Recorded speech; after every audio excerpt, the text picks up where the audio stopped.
Hai semua, hari ini saya nak share sikit pasal rawatan Aspirate Knee.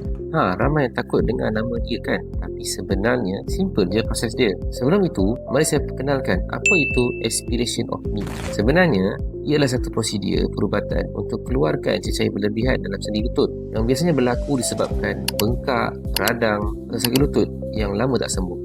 Jom kita tengok proses rawatannya. Mula sekali, doktor periksa lutut itu dulu, kawasan mana yang ada cecair terkumpul. Selepas itu, doktor akan suntik ubat bius ringan, jadi kalau tak rasa sakit pun masa proses itu. Dia dah kebas, barulah doktor akan guna jarum halus khas untuk sedut keluar cecair dari dalam sendi itu. Proses ini biasanya masa beberapa minit saja. Lepas siap, kawasan itu akan ditampal. Doktor mungkin akan bagi ubat atau nasihat supaya rehat sekejap. Yang bestnya, cecair itu dah keluar, itu rasa ringan, kurang tegang dan lega sangat. Kalau korang ada masalah lutut bengkak, jangan tunggu lama-lama. Boleh terus buat rawatan Aspirate Knee yang klinik keluarga Elena Selayar. Terima kasih.